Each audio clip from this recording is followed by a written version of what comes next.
10 o'clock. Tune in. It's the EV Café News.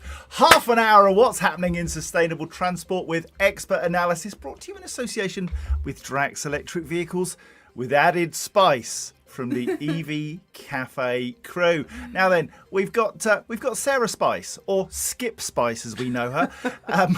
Skip Spice? Skip Spice. Sarah, tell the story. I am sitting on a beautiful chair, which I will show you. Ta-da! Which I got out of a skip in Abergavenny, so I'm very proud of that free cycling that I did. But it's just alliteration. Sarah the Skip Sloman is quite funny. And then we've got Van Spice, otherwise known as Paul. How are you doing, mate?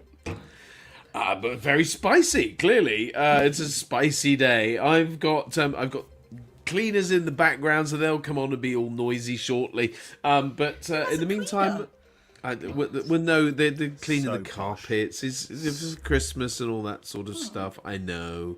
Well, it's just because I'm lazy. What can I say? You've got a gardener, a cleaner. What else you got that you're hiding? Butler? Are you like Sam? Is this what chauffeur? I've got a chauffeur.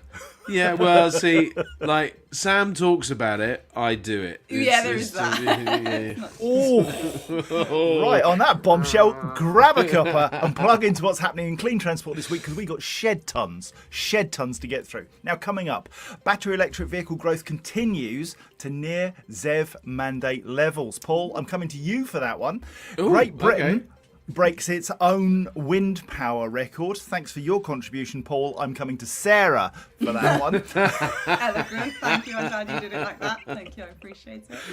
EV repair shortages are driving a £461 million annual write-off risk for fleets. We'll just have a chat about that one. And we're also going to tie in BYD, looking at the circular economy and how better design may help to mitigate those annual write-off risks. And finally, we're going to talk about some new data from Arnold Clark, which reveals which profession is most likely to buy an electric vehicle and which location they're buying them in. Some interesting stuff in there. Have a guess in the comments. Who do you think buys the most EVs as a profession? There's some interesting ones in there, I can tell you. But first, it's the EV Café Commercial Clap, where we highlight innovation and new things in our industry.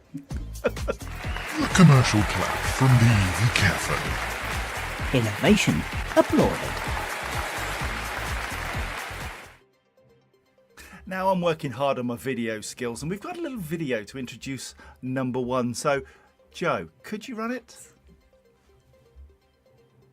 Apparently not. I was so excited as well. I want to see this. This December, the EV Cafe invites you to join our biggest celebration of the year, the 12 Crackers of Christmas.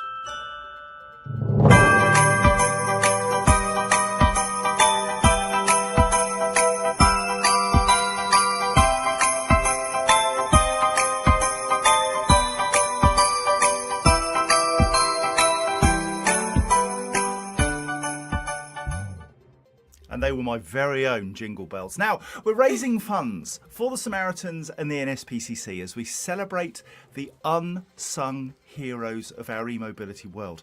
We're donating a proportion of the category sponsorships that we get from the AA, Drax Electric Vehicles, EV Blocks, CPD and Amplify EV, so that we can raise money for these two important charities as we hit Christmas. Tough time for many.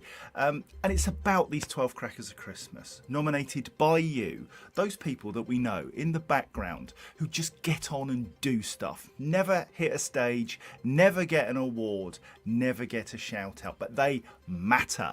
So nominate people in your industry and give them a chance. We've got 12 categories. 12 Crackers of Christmas, and they are charging infrastructure, electric fleet transition, battery and resource innovation, EV retail, like sales and that, technical and service bay, renewable energy, EV education and outreach, rural and underserved access, sustainability, policy and regulatory, well-being, and EV van and truck. Now, nominating is easy and just takes a few minutes.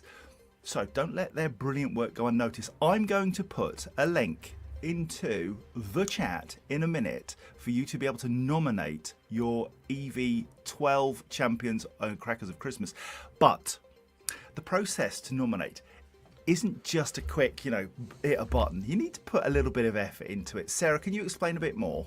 Yes, and just to feed back to anybody that's already tried and messaged me to say, what's this all about? You will be asked to put your email in because we want to make sure that you're a real person voting for that other person. And just to follow John's sort of highlights there, those awards that you see on stage, obviously the people that go up and get them, we like to think we're a really big part of it and get that recognition. But this is about going that extra mile for recognition, people that deserve it, and that they don't always get it. Perhaps they find it awkward when you say it to their face, perhaps they're not interested in being on stage. So we created this. I'm really proud of the initiative because we did it sort of last year, but this is just another level up. This is about making people feel really recognised with the view of spreading that love a little bit further so they go into the next year being super motivated to be really impactful again. I think we've covered off all the segments of the ecosystem there with those 12 awards. So you just click the link that's been shared.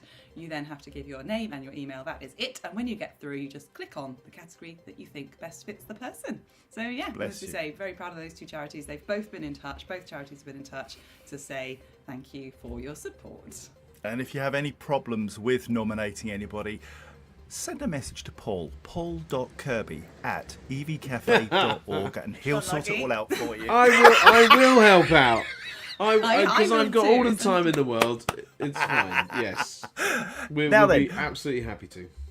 All three of us were busy last week doing National EV Week. What a monumental first year for National EV Week it was. 12 webinars in 5 days, 6 presenters, 38 guest speakers, 370 live attendees and 8 sponsors, all sharing their knowledge. Recordings of the seminars can be watched now and links are on our website. Paul, you and Sarah absolutely smashed out the park. National EV Week, what did it mean to you? What did it mean to me? Well, first of all, John, you also smashed it out of the park along with Sarah and Johnny and Jess and Sam. And do you know what? Everybody that took part smashed it out of the park. It was such a cool... I think I've reflected on this a couple of times, that so many big brains in the room, so much insight and experience, those people that are out there doing it. And we're collating all of this information into a huge white paper to be able to kind of capture this as a date stamp in time, so that we can look at the progress in a year's time. We can also celebrate where we're at today, and we can kind of disseminate all of this information so that people can make informed choices, which is what we're all about, right? We want to make informed choices. We want to help other people make informed choices so that they ain't listening to Bill and Ted down the pub telling them it'll never work. And they're excellent adventures. As good as they are, they're not electric adventures. And that's the point. Although they do a very good electric guitar. Anyway, it's all great. And so you can go back and listen to it. If you've missed it, you were under a rock for a week, then go to the website, click on the links, you'll find all of those things. You just pop your email in and you will be able to access that, and the white paper will be launched shortly and you will be able to download that as well. Happy days. It's the second time he's called me shortly in this podcast. You're so I know, and we all know that isn't true. And finally, the AA has partnered with specialist education firm Cambridge Spark to launch a 3-month internal course to accelerate AI capabilities, with 140 of the AA's top leaders taking the course, including case studies, lectures and peer discussions. The AA are determined to harness AI for good and innovation across their business, including roadside and customer operations. And I just wonder, should they rebrand as the AAI? Oh, well, they do have a head of connected car in Ryan, so perhaps that is in fact his next job title. Chat GPT joke. I do apologise. Should we get on Oh, with the don't news? do that. You're funny enough without ChatGPT. Come on. It wasn't really. I made that No. one up. Right, okay, let's do the news, people. I'm coming to you, Paul, for this one. Battery electric vehicles have continued to grow in November as the sector hit 26.4% of the new market, according to figures from the SMMT. The figures are the second best month of 2025. petrol and diesel continue to see sharp declines, with 6% decline in petrol, 24% decline in diesel year on year. Support from the electric car grant was extremely helpful. But the good news, Paul, and this is why I'm coming to you, the electric van market also posted a strong month, with registrations up 24.5% compared to last November.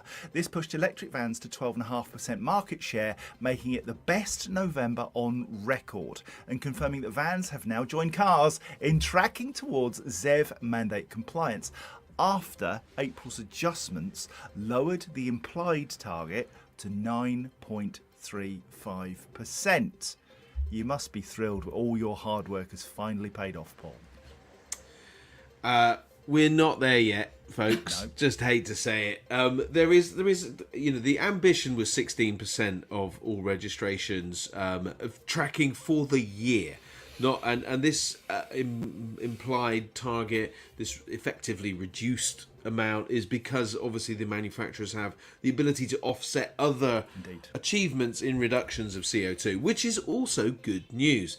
I mean, I've had to consider the viability of PHEVs in my mind, the plug-in hybrid electric vehicles, in the van world. And there is a couple. There is the pickup and there is a van. And they are making a difference, and that's impacting that goal. And at the end of the day, if we're over the period, over all of those vehicles reducing CO2s, which is improving air quality, doing all of that good stuff, then we've got to give a nod to that. It is positive. It is very positive. And there is a lot of good companies really striving to do some great stuff, like the Royal Mail, like BT, like British Gas, like Network Rail, like DEFRA, like many. All doing really good jobs, and that's what we need, because the OEMs have got a big job, but we need fleets that will grasp the nettle and embrace the change and move forward. And that's why National EV Week is so important, because it gives people the knowledge in order to be able to do it. And worth giving a big shout out to Royal Mail, as you mentioned, 8,000th EV on the road this week. Don't tell me they can't do a job. 8,336. Just because I've got Stuart Murphy ringing in my ear. 8,336. It's utterly brilliant. Well done, everybody, and well done, Paul, for being a champion of the electric van. It's time for the shout-outs. Let's do it. Steve Warts, Economy Trucks, 7:16 this morning. Hello, mate. Daryl Sharp. It's Friday. It's 10 o'clock. It's a wee bit wet outside, but there's always Sam. Well, there's not. And the fun of meme. Oh, yes, we'll play that later on. Stuart Humphrey. Stuart, you've had a great week this week. You've been really kind in posting about your journey and how much the people in this community have supported you. And indeed, you support us. And we can't thank you enough. Belinda Carlisle's in the house. Belinda Automotive. She's here. Circles in the sand. I don't know why. Anyway, Clean Tech Fan. Simon and Barbara in the house. Lovely to see you on the YouTube. Dev Chakravarti, DV, he's here. Screenwash King, James, really brilliant to meet you last week at the Green Fleet Awards. Superb job you did there, getting nominated. Mark Elliott, hello darling. Leon Gomez, hello. Alex Latimer. Now, can I just say, Alex Latimer, utter superstar, supporting so National good. EV Week. Yeah. Yes, He's he been did. utterly brilliant. He's in for next year, 2026. People battering our doors down to be part of it. If you want to too, you know what to do. Michael Barton from Bristol, hello darling. Ash Bannister, great to see you Mugs. last week. Two Mugs is in the house. Paul Shearer, Barnfather, morning all. It's fun at time, certainly is. Nick Gerald from the aforementioned Morning all. Drax Electric Vehicles. As far as EVs go, they're the business. Was that good enough, Nick? Did you like that? We'll cut that out as a little clip. Wayne Dunn made it by the skin of his teeth. My teeth don't have skin. You need to get that sorted, my dear friend. Mark Brush Newbury harder. from Europe Car. Mwah, is all I can say to you. Leo Pickford. Good to have you in the house. And Snelson. She did my climate training, you know. She taught me all this stuff that I didn't know, and she's utterly wonderful. Bob Murphy. And we've got to blame. Goodness. Yeah, Right, okay. for still knowing nothing. Bob, it wasn't her fault, it was mine. Bob Murphy, great to see you. Scott Eady, oh, he's here. Lovely to see you, mate. Martin Sweeney. Da-da-da. Hello, mate. Mark Smith, MBA. Mark Smith, MBA. Woohoo! Get you. Ben McDonald, good to have you here. Soon be getting lighter again, Mark Smith says. Oh, dear, is it tough? And if it is tough, and we know it is tough at Christmas, reach out. We all belong to different groups that support mental health and how we're doing. And we're awfully good at telling people how well we're feeling. We're not so good when things are a bit crap and you need somebody. Reach out to us, tell us, and we'll do the same back. We'll come and bore you with tears of our times, because we all go through it. You're not alone. Rob Dustin, he's 6 out of 10 today due to lack of sleep. That's unforgivable. Did you miss Matt Ling? I think you did. No. Oh, yes. He was late, though, so it's okay. I'm coming back to him. Oh, okay, in a fine, little right. while. Yeah, it's fine. Shocking behaviour. 5 past 10 even. Rob Dustin, 10 past 5. That's crackerjack time, isn't it? Oh, no, it's 5 past 5. Yeah. Good grief. Rob Dustin's only 6 out of 10. Don't like to see that. See if we can do anything. Now then, this is a hostage to fortune. Stephen Delaunay. That's a name, isn't it? That's a handle. I could have a lot of fun with that, but I'm not going to. Great to have you here. Thank you kindly. Who else we got? Sarah Slow person. Jamie Frett. Well, God, he's tall. Jamie Frett. Greenfleet Well done, Awards. Paul. Well done, Paul. And well done Verizon for getting an award last week. Phil Reeves, good to see you. Two awards they got. Dr. Ewan McTurk in that house. Daniel Sturgeon. No relation to Nicola by any chance. She's got a camper van, you know. Well, she had. Anyway, let's move on. 10:16. Shall we do the second story? Oh, come on then. Is it the second story? Yes, let's go. It's now 10:17. Thanks for that, Sarah. Great Britain has broken the maximum wind generation record by producing enough wind to power over 23 million homes across the country. On the 5th of December at 5:30 p.m, wind generated 825,000 megawatts of electricity, beating the maximum generation record of 22 and a bit, set less than a month ago on the 11th of November. At the time, wind was providing 47.4% of Great Britain's electricity, and the record is confirmed on the 25th anniversary of offshore wind generation in the UK, where the first turbines were erected at Blyth, off the coast of Northumberland, in 2000. Clean, low-carbon energy now produces around 60% of our electricity. Britain now has the 5 largest wind farms in the world off its shores.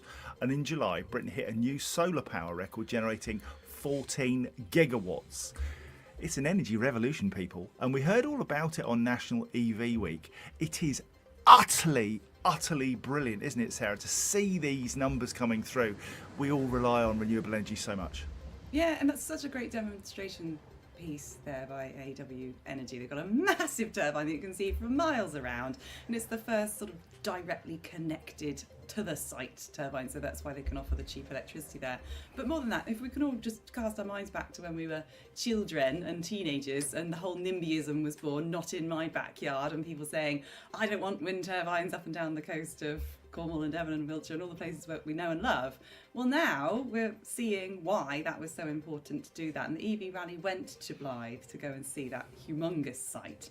And it really just hits home how important the ecosystem is, because 47% is tons, and as Stuart Humphrey rightly says in the message, this happens all the time. You know, there are records broken on a regular basis by renewable energy, but that's why it's important, and thank you for including it in the news, because hey, guess what, people, it's a thing, and we don't have to be grubby old coal. There's so many reports by Drax, obviously Drax, the group part of Drax Electric Vehicles who sponsor the news. I digest a lot of their information because they get a bad rap, and sometimes it's not entirely fair. So do dive into those stats and get real stats out there, please, people.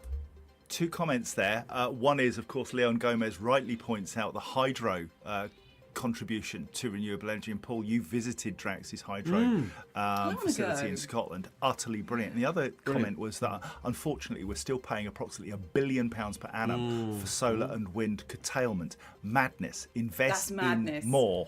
Invest in storage. Batteries. Yeah, storage is the thing. So, Paul, the Drax thing, you did it last Christmas. You went up to Scotland. I can't remember, because you have a fancy name for it, where it pushes water uphill and then it runs down again. I can't remember what it is.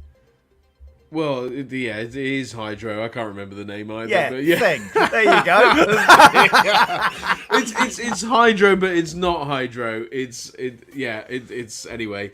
But it's clever stuff. Yeah. So it basically moves the water up to a lake above, and then just kind of generates.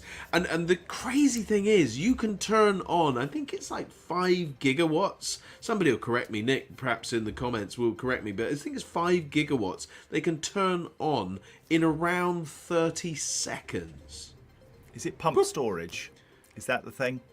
Yeah, pumped storage. The hydro. Angomas. Yeah, there we go. The pumped storage pool. That's Paul Shearer Barnfather and the Neon Gomez both have told me. Thank you guys. But it is incredible to see the Hollow Mountain, and you go into the mountain. You can do this. You can just book this yourself. It's up near Oban, on the road to Oban. And fantastic, a beautiful place. You can have some food. You can you can get a little gift shop and the whole 9 yards. But you go underground in a little minibus, and you check out all of this stuff. It is super cool, but really Unlucky educational. Daughter. That's our summer holiday booked next year. Then my poor daughter will be dragged there. I expect.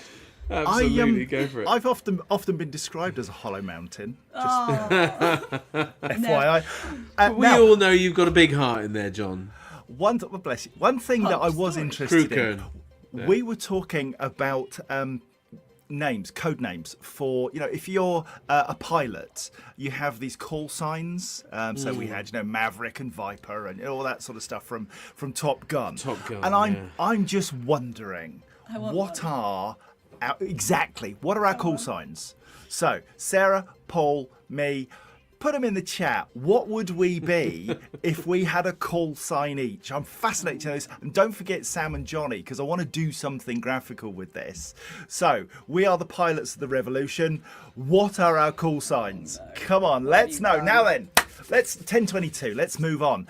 UK businesses face more than £461 million a year in electric vehicle write-off costs due to limited repair capability and rising collision volumes. New research from FWD Consulting warns. The firm estimates highlights a growing issue for fleets as EV adoption increases, and follows on from a recent report by AX that determined that battery damage repairs are not keeping pace with the rate of EV adoption. And what they mean by that is when there's a crash and an insurance evaluator goes out and an assessor looks at the damage and they say, oh dear, it's a battery, we can't repair that, we'll write the vehicle off. And that cannot be right. And BYD is tackling this. They're aiming to improve the design of its electric vehicles to minimise the damage and repair costs with help from Thatcher Research, because they estimate that repair-related costs represented 64% of total claims in Q3, amounting to £1.9 billion. And through better design and the circular economy, they can minimise damage and repair costs, particularly from low-speed collisions. And they're embedding something called insurability as a design attribute, which I think is a fabulous thing. Let's all have that insurability thing built in. Let's do it better right from the get-go. Sarah, we know that process is important, good design is important, and that ultimately knowledge is key here. If people understand, if the assessors understood the impacts of a low-speed collision on battery cells and how well protected they are, we would be saving a great deal of money and resources. Yeah, I'm hoping this is the kind of, obviously most data reports are residual in the sense that it's older data collated, and I think that there is so much happening in the insurance world in particular to better understand what's possible and what's not possible. And we did this story about a year ago, and at the time I've got friends in insurance and they very nervously accepted that often that high price on insurance premiums in particular is because they are nervous to repair, they'd rather write off. So I really think there is an upward trajectory here, helped by telematics and driver training, and it's almost like the black box of our youth that you got cheaper insurance if you agreed to be tracked and watched. And I was talking about BYD's advanced driver safety systems, which can't be overruled. You can overrule it, but it turns back on again every single time. So I do think that we are seeing innovation, not least of all with data and telemetry, and sort of creating confidence with that data set that we can feed back. And so, if there are any fleet managers out there who totally disagree with this and think it's wrong, we'd love to hear from you. There's a great case study last week on National EV Week about how parts are easier to come by for electric, so that could improve that turnaround, and that confidence piece would be good. Absolutely loving the call signs. I'll come to you in a second, Paul. Call sign for Sam, Funner. No, it gets better. I called him Captain Funner. Also, I just spotted, whilst I was talking, Bob Murphy called me Fast Lass, as in slow I want to know what he knows. But I thought he said Fat Lass, so, I got a little bit worried. Right, Wayne Dunn. He says Sam should be called Hairnet. Yes. Paul Van Man. John Care Bear. Isn't that lovely? Sarah Silver Queen. And Johnny Invisible. You're naughty, Wayne Dunn. Oh dear. John Hightower. I love that. I wish I had that talent. That's utterly brilliant. Thank you. I'm definitely taking those suggestions, and we're going to be making our own helmets. I'm that vain and stupid. Oh, John Pulse. Ooh, like John that. Pulse Curtis. Sarah Sarah Sloman. Grid. Johnny Skipperberry, Paul Fantastic, and Sam Fan Clark. I think you mean Fanny, but anyway, there we are. Let's move on. Can I just say, please. just quickly, on that whole insurance thing, I think one of the things is confidence and the right level of training in the industry. So sort of IMI level 4, we're seeing it in the garages, but we probably need similar in the insurance network and the repairer network. And I think they're just a little bit behind. They'll catch up, and I think we'll begin to solve that problem.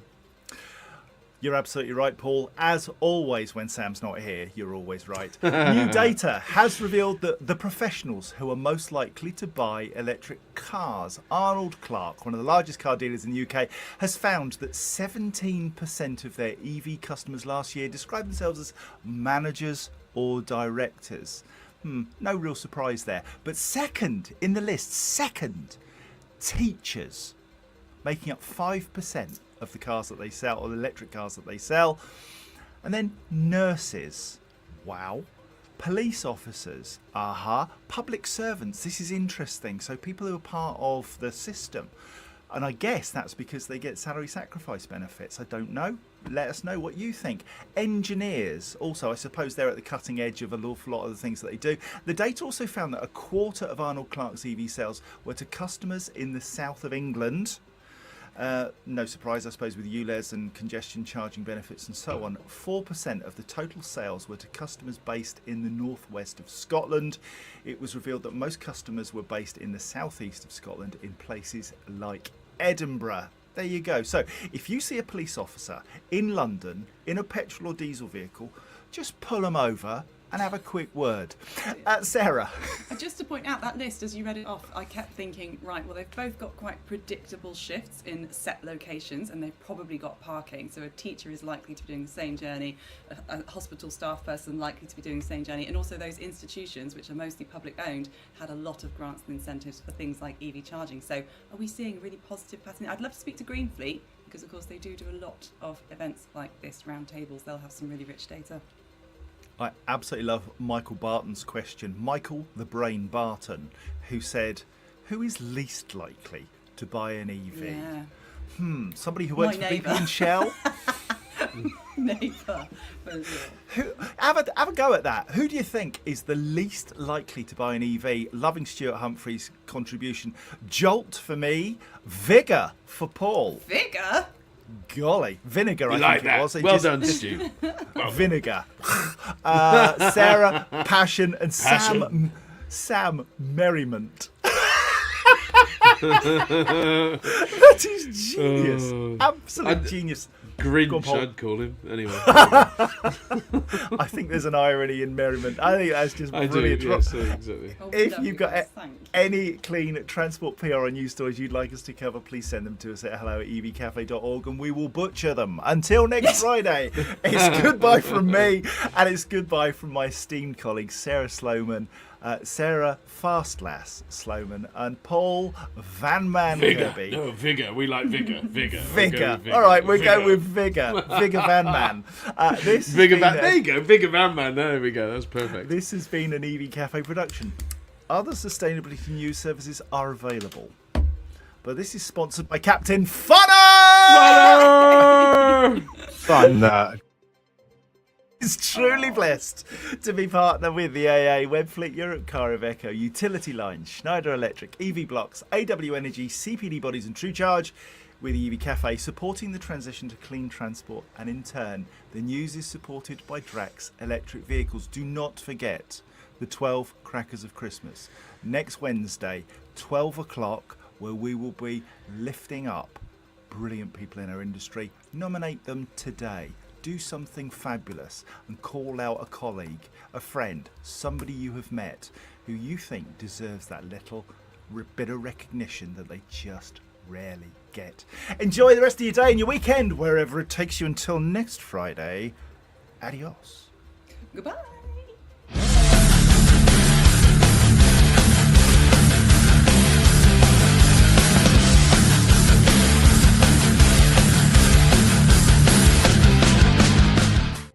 New exit. Oh yeah, let's have it.